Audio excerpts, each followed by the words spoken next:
In the far edge of the galaxy, where stars burned cold and silence ruled the empty dark, there was a council of alien races.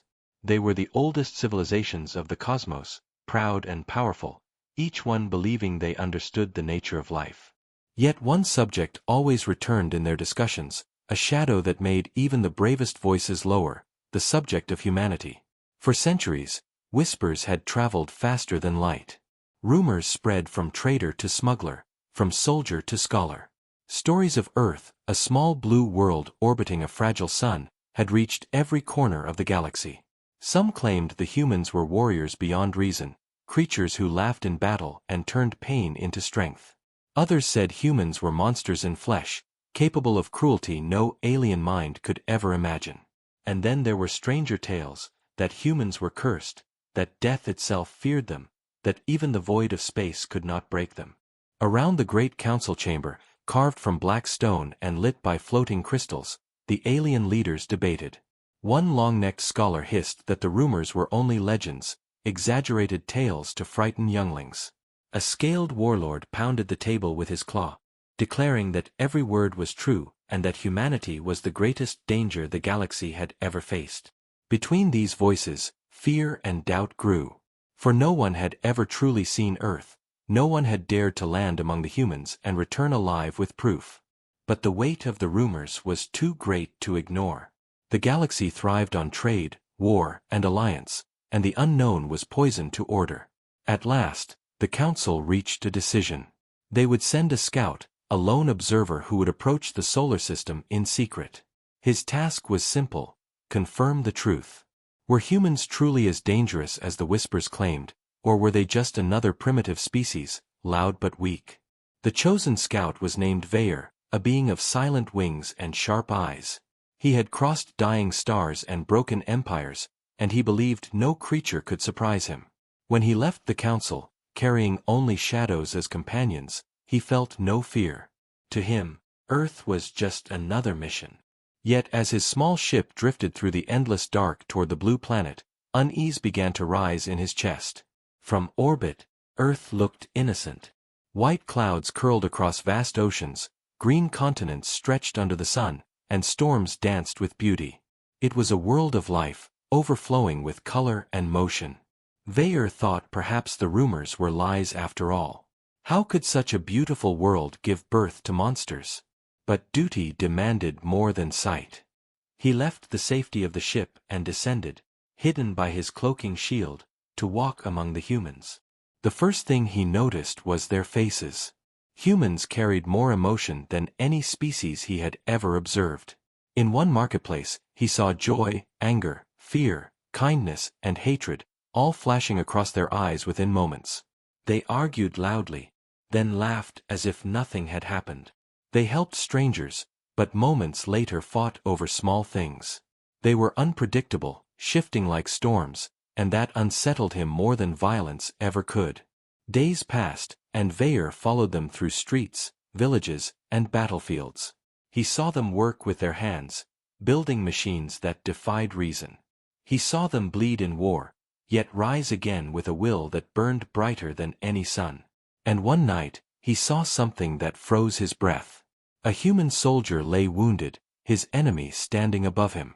By logic, the soldier should have been killed.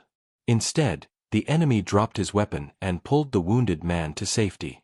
Compassion in the middle of war. Mercy where none should exist. Valor returned to his hidden ship shaken. The rumors had said humans were monsters. That much was true. They killed, they fought, they burned. But the rumors had not spoken of their other side. The side that created art from pain, that built beauty from ashes, that loved with the same strength they hated. They were not only monsters. They were something far more dangerous. When he returned to the council, his voice was low but firm. "Every rumor is true," he said, and silence filled the chamber. Leaders leaned closer, waiting for his judgment. Valor's wings trembled as he added, "But the truth is worse than we feared.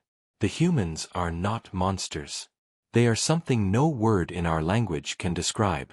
They are both beast and dream. They are chaos made flesh. The council chamber erupted. Some demanded war, others demanded isolation. But beneath every voice, a cold fear spread. Because if even half of Veyer's report was true, then the galaxy was standing on the edge of a storm. And the storm had a name: humanity. In the shadows of the chamber, one old alien whispered what none dared to say aloud. If they are real, then the galaxy does not belong to us anymore. It belongs to them. And with those words, the future of the stars changed forever. Veyer's report did not silence the galaxy. It only set fire to greater arguments. Some alien leaders believed that humanity must be avoided at all costs, locked away on their small blue planet. Others demanded that the humans should be destroyed before they could reach the stars. But many were not satisfied with one scout's words. They wanted proof, and so they sent more eyes, more ships, each hidden in the dark skies above Earth. What they saw did not bring comfort. One of those ships hovered over a war zone. The humans below were locked in battle with each other, using weapons of fire and thunder. Explosions ripped the ground apart, smoke rose to the heavens, and screams echoed through the night. The aliens observing were horrified. To them, war was a rare and calculated act, fought only when survival was at stake. But humans seemed to fight for reasons that made no sense. Borders, pride, resources, even beliefs. Humans would kill each other for things the council considered trivial. Yet something stranger happened in the chaos. An alien officer watched through a screen as a human soldier dragged his wounded enemy out of the flames. The enemy was from the other side, wearing different colors, carrying a different flag. Still, the soldier risked his life to save him. The aliens could not understand. If humans were monsters, why show mercy? If they were killers by nature, why risk death for compassion? This contradiction spread unease in every alien mind. Veyer himself returned to Earth again, hidden among the crowds. He wanted to see closer what made humans so different. He walked through their cities invisible, studying their faces. He saw them cry, laugh, and shout, sometimes all within a single moment. He watched as they worked together in small groups, sharing food and stories, then saw them argue with the same passion as they loved. To Veyer, it felt as if every human carried storms inside their hearts. One night, he entered a library, a place filled with their books. He could not read their language fully, but the pictures and fragments were enough. He saw stories of heroes, monsters, dreams, and fears. What shocked him most was that humans told tales not only of their victories but of their failures. They wrote about their pain, their mistakes, and even their shame. No alien civilization did such a thing. To admit weakness was unthinkable. But humans wore their weakness like a badge, turning it into strength through memory and imagination. Back in orbit, the alien observers sent their reports to the council. One wrote that humans were too unstable to be allowed into the galaxy. Another wrote that their creativity was more dangerous than their weapons. A third wrote that their ability to hope, even when broken, was their sharpest blade. For the first time in ages, the council felt true division. They had faced wars, rebellions, and plagues before, but never had they faced the question of what to do about a species that defied every law of logic. The alien council feared humans not only because of their violence but because of their unpredictability.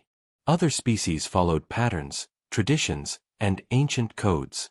Humans changed from moment to moment.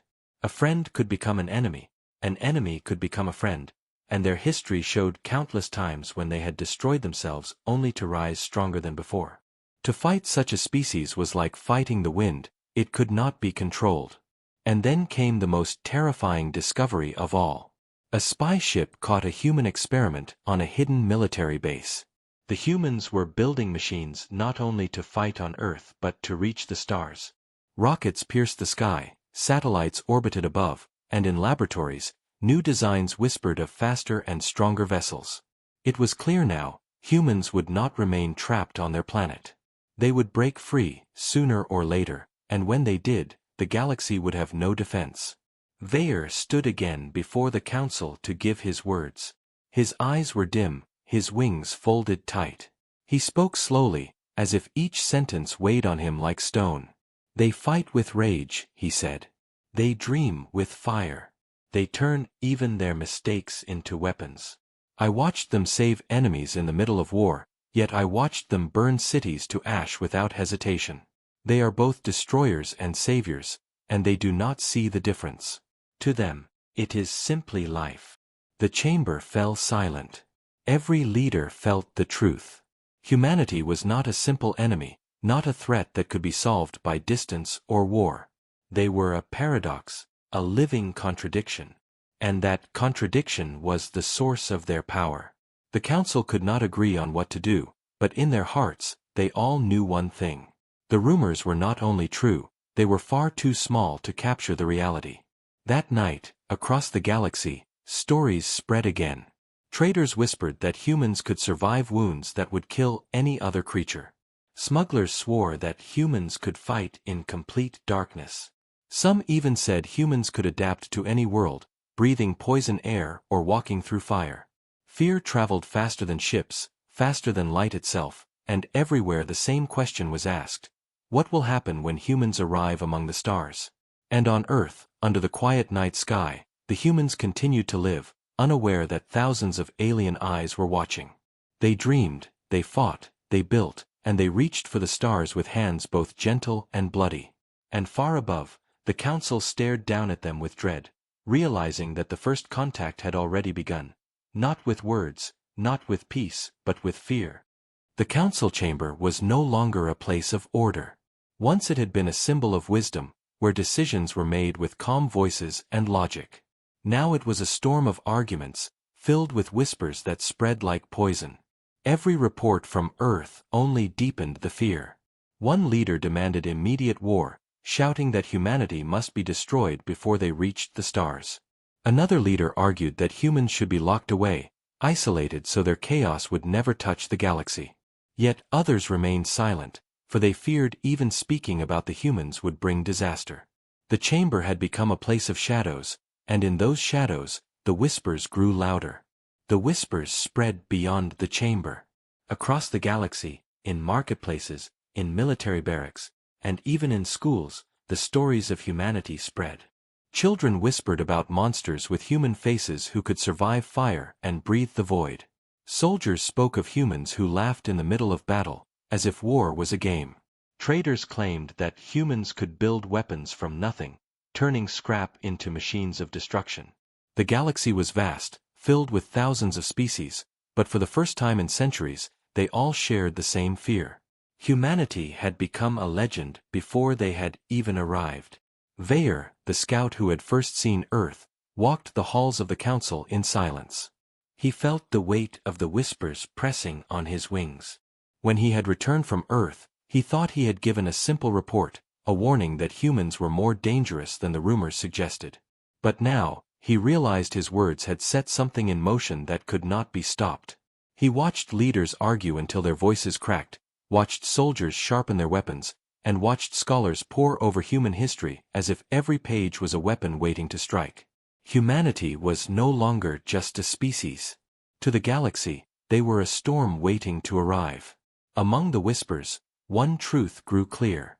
If the humans were as unpredictable as the reports claimed, then no alliance could prepare for them. Some believed the only answer was destruction. They spoke in secret rooms, hidden from the council, about sending fleets to Earth. They imagined burning the blue world to ashes before humans could rise to the stars. Yet even in their secret meetings, fear chained their thoughts. What if the humans survived even that? What if destruction only made them stronger? Others believed isolation was wiser. They argued for building walls of silence around Earth, hiding the humans from the rest of the galaxy. But isolation came with its own fear.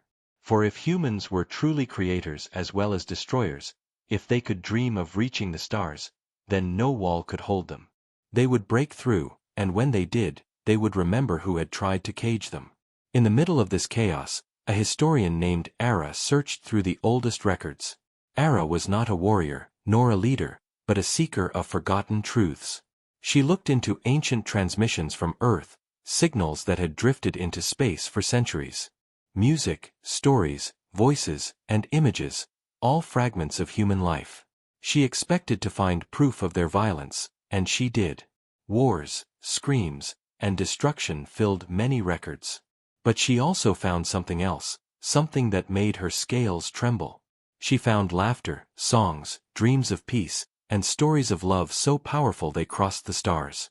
No species in the galaxy had ever sent such a message. To Ara, this was the most frightening discovery of all. When Ara brought her findings to the council, the chamber fell silent. She played a human song, soft and haunting, that spoke of hope beyond pain. Even the most hardened warlords felt uneasy. If humans could create beauty from suffering, if they could dream of peace even while surrounded by war, then what limits did they truly have? The council realized the rumors had always been incomplete. They were not just about human violence. They were about human imagination. And imagination was a weapon no one could predict. The whispers darkened further after that. Now the galaxy spoke of humans not only as killers but as dreamers who could turn dreams into power. Some races began to prepare for war, building fleets in silence. Others tried to flee, abandoning systems that lay close to human space. Fear spread like infection, and the whispers grew so loud that they became shouts. Yet even as the galaxy trembled, the humans themselves lived in ignorance. On their small blue planet, they dreamed of reaching the stars, never knowing that the stars already feared them. Vaer stood once more before the council, his voice calm but heavy. "You do not understand," he said. "Every rumor is true. Yes, they are killers. Yes, they are merciful. Yes, they are dreamers. They are all of these things at once. And that is what makes them unstoppable. You cannot prepare for what they will become, because they do not know themselves what they will become." His words left the chamber in silence, and in that silence, the whispers outside only grew darker. In the quiet corners of the galaxy, secret decisions were made. Some leaders ordered fleets to gather. Others ordered spies to dig deeper into human history. And some, the most frightened of all, prayed to gods they had not believed in for centuries. For the galaxy had faced many threats before, plagues, wars, even dying stars, but never had it faced a threat made of both mercy and madness, both kindness and cruelty. Humanity was not a single shape. Humanity was 1,000 shapes, shifting with every heartbeat, and that truth was more terrifying than any rumor. And so the whispers in the dark spread, until every corner of the galaxy knew the same truth. Humanity was real. Humanity was coming.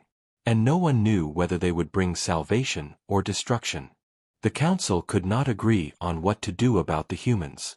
Whispers filled the chamber, louder than ever, but whispers alone could not solve the fear. Finally, a decision was made. If humanity was truly as dangerous as the reports claimed, then they must be tested. A controlled experiment, a trap hidden within the void, would show the truth. If humans fell, the galaxy would be safe. If humans survived, then the council would know what kind of nightmare was rising among the stars. The trap was simple in design but deadly in execution. On the edge of a star system close to Earth, an abandoned station was placed as bait. It sent out a faint signal, disguised as an old satellite, drifting helplessly in space. Inside the station were hidden weapons, machines designed to destroy anything that approached. Around it waited silent fleets cloaked in shadow, ready to strike the moment a human vessel arrived. The council believed the plan flawless. To them, humans were still primitive, barely climbing out of their planet's gravity. Surely they could not resist a trap woven by civilizations thousands of years older. But humans did not walk into traps the way others did. When the first human ship detected the strange signal, they did not rush blindly toward it. They questioned it. They studied it. They debated whether it was real or not. Where most species would see only opportunity, the humans saw danger. They had lived with betrayal, with war, with tricks and traps for thousands of years. Suspicion was part of their blood. Instead of one ship approaching, the humans sent 3, each with different tasks. One to scan, one to record, and one to test. Already the council's perfect plan began to crumble. The hidden fleets watched in silence as humans did something no one expected. They sacrificed a drone, sending it straight into the station first. The station's weapons activated instantly, shredding the drone into fragments. The humans did not panic. They did not retreat. Instead, they smiled. They had confirmed their suspicion. It was a trap. And now, they knew how to answer. What followed stunned every alien commander observing. The humans did not attack with overwhelming force. They attacked with unpredictability. Their ships moved in patterns that made no sense, dodging fire with chaos rather than order. Their weapons were old compared to the Council's technology, yet they used them in ways no one had imagined. They turned broken pieces of metal into shields, used the wreckage of their own drones as cover, and even shut down their own lights to fight in darkness. The aliens realized too late what they were seeing. Humanity's greatest weapon was not technology. It was creativity. The fleets hidden in the shadows opened fire, revealing themselves. But the humans did not collapse in fear. Instead, they adapted instantly. Where most species required long planning, humans changed strategy in seconds. They sacrificed one ship so the other two could escape. But the sacrifice was not wasted. The doomed ship rammed into the station at full speed, destroying its hidden core and disabling the entire trap. The survivors fled into the void, damaged but alive. For the Council, it was a nightmare. The humans had not only survived, they had turned the trap against its makers. In the aftermath, silence filled the war rooms of the galaxy. Generals stared at the recordings again and again, unable to understand. How had such a young species resisted the power of civilizations thousands of years older? How had they turned weakness into strength? The answer was simple yet terrifying. Humans did not fight like other species. They did not follow rules. They broke them. And in breaking them, they became something the galaxy had never faced before. Vayer spoke in the chamber once more. His voice was heavy but steady. "Do you see now?" he asked. "They do not win because they are stronger. They win because they do not accept defeat. They make every failure into a weapon. Even when they lose, they learn. Even when they fall, they rise. That is why you cannot trap them. That is why you cannot stop them." The counselors looked at one another in fear. If a small human fleet could survive a galactic trap, what would happen when millions of humans carried their chaos into the stars? Some argued again for destruction, demanding that Earth be burned before it was too late. But others hesitated. What if destruction failed? What if humanity survived even that? The thought alone sent shivers down their spines. Across the galaxy, the whispers changed once again. No longer were humans spoken of as only killers or dreamers. Now they were called something worse. Survivors. The kind who turned traps into training. The kind who saw every loss as a lesson. The kind who could not be broken by fear. Mothers told their children to stay silent, for even silence might not protect them from human ears. Soldiers sharpened their weapons in dread, knowing that no weapon had ever stopped a storm. And on Earth, the humans celebrated. To them, it was not survival against alien fleets. It was simply another mission, another test of their growing strength. They had no idea that the galaxy watched them with terror, no idea that their creativity had just been revealed as their deadliest weapon. They only knew that the stars were close, and they were ready to reach for them. In the darkness of space, the Council realized the truth too late. Humanity's secret weapon was not fire or steel. It was imagination. And against imagination, no defense existed. The galaxy had seen many wars and many empires rise and fall, but never before had a single word spread so quickly. That word was humanity. The trap had failed. The fleets had failed. And the recordings of what happened spread like wildfire, carried by spies, smugglers, and merchants across the stars. Soon every corner of the galaxy knew the same truth. Humans could not be predicted, and they could not be stopped. Fear spread faster than light. In marketplaces where traders once argued over prices, Whispers filled the air. Mothers pulled their children closer when they heard the name of Earth. Soldiers who had faced countless battles spoke quietly about the humans as if even their voices could summon them. Entire colonies far from human space began to prepare, not for trade, not for peace, but for survival. The galaxy had faced monsters before, but humanity was not a monster. Humanity was something different, something worse. In schools, alien children asked their teachers about the new legends. Were the stories true? Did humans really walk through fire and laugh in battle? Could they really turn their enemies into allies and their allies into enemies? The teachers, wise in many sciences, found no answer. For the first time in generations, knowledge failed them. Humanity was not written in their history books, not carved into their ancient records. Humanity was a shadow in the future, and shadows were harder to fight than armies. In the council chamber, fear turned into chaos. Some leaders argued that humans must be destroyed at once, no matter the cost. They demanded fleets, weapons, and fire to fall on the blue planet. Others shouted that any attack would only make the humans stronger, that the very act of trying to kill them would teach them new ways to survive. Between these voices, no decision was made.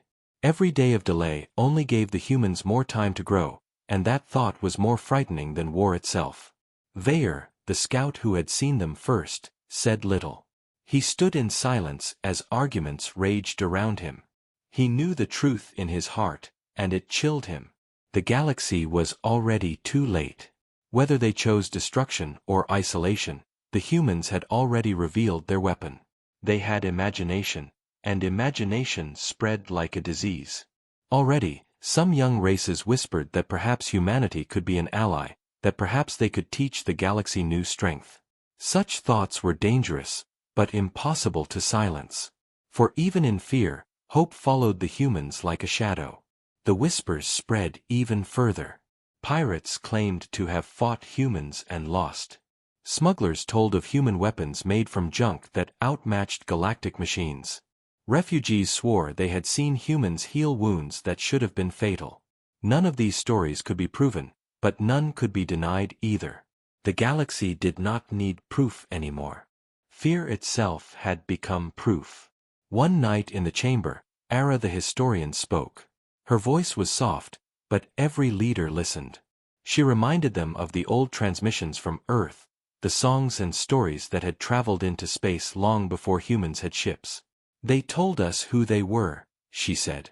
They warned us with their own voices. They spoke of wars and peace, of monsters and heroes. They gave us their dreams freely, and we did not understand. We thought they were weak. But dreams are not weakness.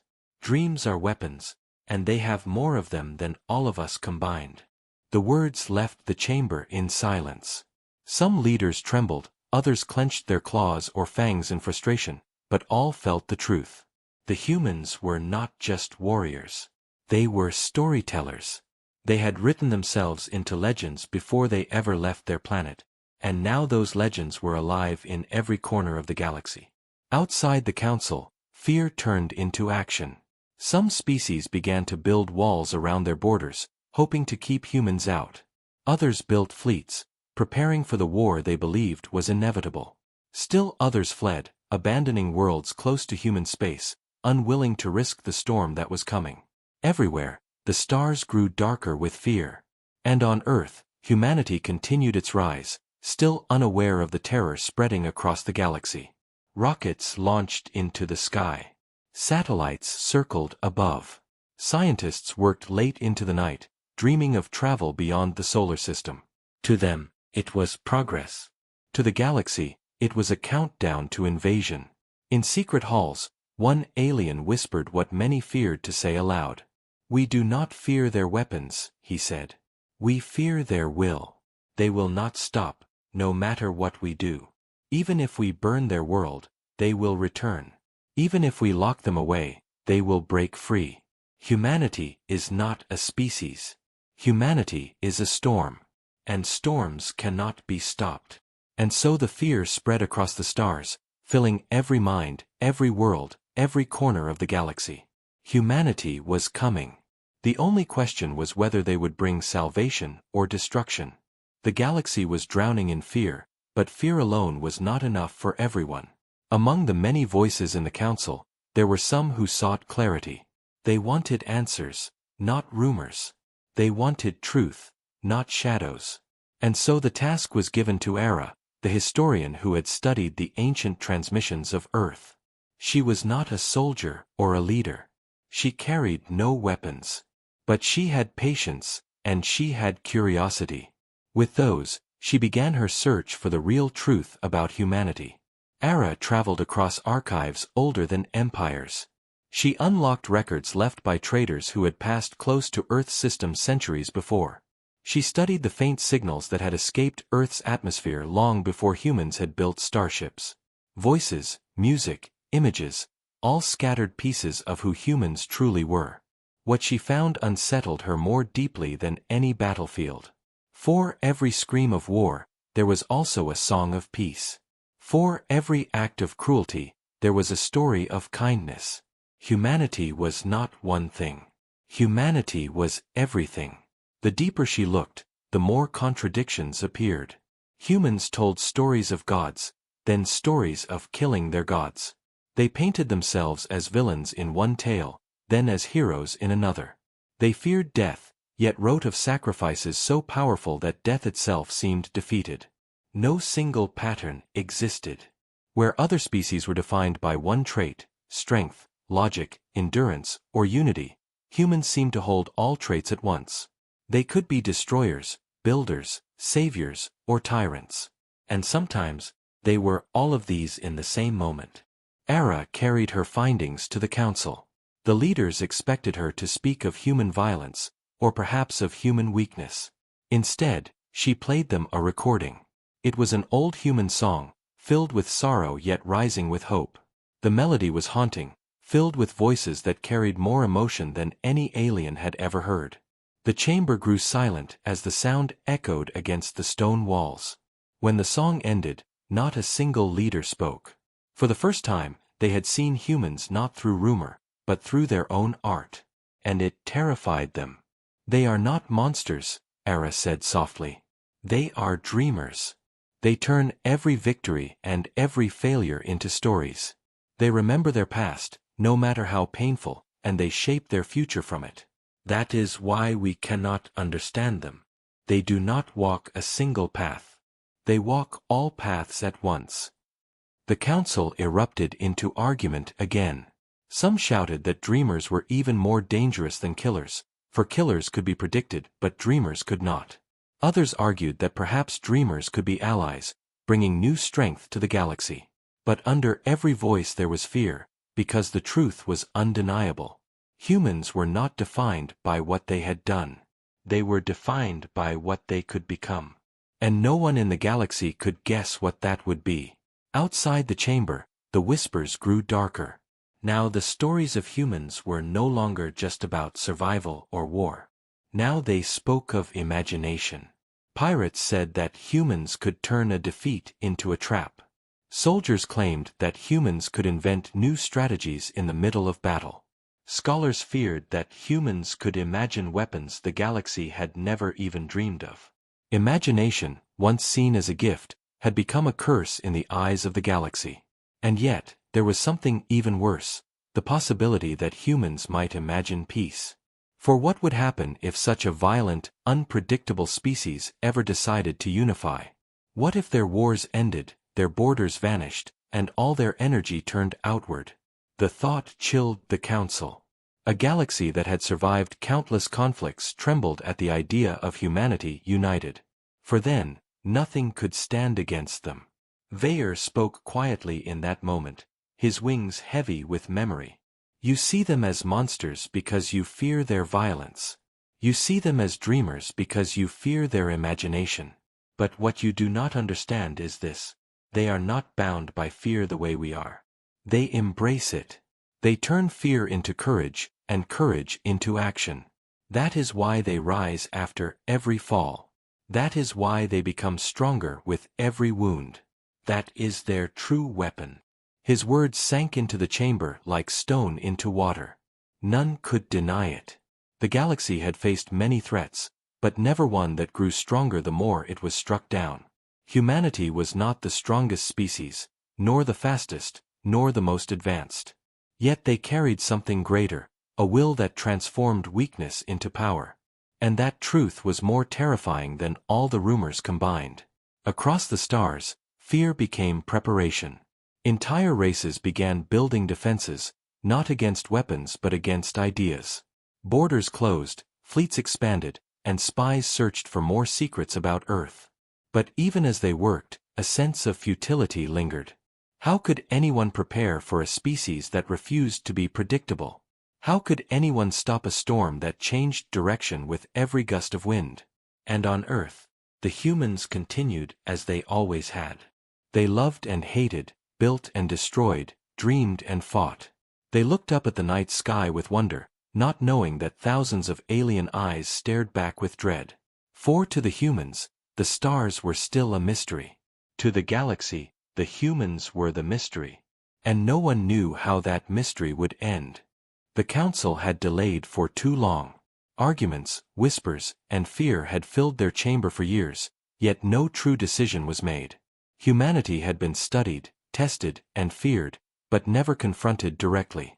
Now it was too late to wait. The humans were climbing higher, faster than any calculation had predicted. Their rockets reached beyond the moon, their machines scanned distant planets, and their voices carried further into the stars. The galaxy no longer asked if humans would come. The question now was when. The council gathered for what they declared would be the final decision. Leaders from across the stars filled the chamber, their eyes sharp, their voices heavy. Some demanded war, others demanded silence, but all knew the truth. Humanity could not be ignored any longer. The galaxy stood at the edge of change, and humanity was the hand that would push it forward. In secret, fleets were moved closer to Earth. Warships armed with ancient weapons drifted like shadows beyond the edges of human scanners. Spies walked invisible among human cities, watching every step. The plan was simple. When humans took their first true step into the stars, the galaxy would be there to meet them. Some hoped to intimidate them. Some hoped to destroy them. None expected what actually happened. For when the humans launched their first great vessel beyond the solar system, it was not clumsy or weak. It was a ship of purpose, built with fire, sacrifice, and vision. The aliens watching expected hesitation, fear, or surprise when they revealed themselves. But when their ships appeared from the darkness, surrounding the human vessel, the humans did not panic. They did not even seem shocked. Instead, their commander spoke with calm authority, as if he had been waiting for this moment all along. "You finally came," the human said. His voice was steady, carried through translators into every alien ear. "We were wondering how long you would watch before speaking." The counselors listening in silence froze. How could humans know they had been observed? How could they speak with such certainty? The human continued, his tone sharp but calm. "We have seen your shadows. We have felt your eyes on us. You thought we were blind, but we are not. We knew we were not alone. And we have been preparing." The alien fleets shifted uneasily. Their commanders sent urgent signals to one another, debating whether to strike or retreat. But before they could act, the humans revealed the truth. Around the great vessel, smaller ships uncloaked, machines not as advanced as alien technology, yet built with cleverness and strategy. They had been hidden, waiting for this exact moment. The trap had been reversed. The watchers had become the watched. Vayer, watching from the council chamber, felt his wings tremble. He remembered his first days on Earth, when he thought humans were blind to the stars. But now he understood. The humans had known. They had always known. Every step they took, every rocket, every satellite, every experiment, had been part of their preparation. They had not only dreamed of the stars. They had prepared for the galaxy itself. The human commander spoke again. "You feared the rumors. You whispered about us in your halls. But while you whispered, we acted. While you doubted, we prepared. You see us as monsters, or dreamers, or both. The truth is simpler. We are survivors. And survivors do not ask permission to live. The silence that followed was heavier than any weapon. The alien fleets, larger and stronger, could have destroyed the human ships. But none moved. For in that moment, every commander understood the same truth. If they attacked, humanity would not vanish. Humanity would learn. Humanity would adapt. And humanity would return stronger. To fight them now was to create an enemy that would never die. The council chamber erupted in chaos. Some leaders screamed for war, others begged for peace, but all felt the same cold realization. The galaxy was no longer theirs to control. Humanity had stepped onto the stage, and they had come not as beggars, but as equals, or perhaps as something greater. In the silence of his heart, Vayer whispered what no one else dared to say. The galaxy belongs to them now. On Earth, the humans celebrated their first step beyond the solar system. They saw it as progress, as hope, as the beginning of a new chapter. They did not yet know the scale of fear they had unleashed, nor the power of the legend they had become. But deep inside, they carried the same truth their commander had spoken. They were survivors. And survivors were unstoppable. The galaxy had feared the rumors. The galaxy had feared the legends. But now the galaxy feared the truth. Humanity was not coming. Humanity was already here. And the stars themselves would never be the same again.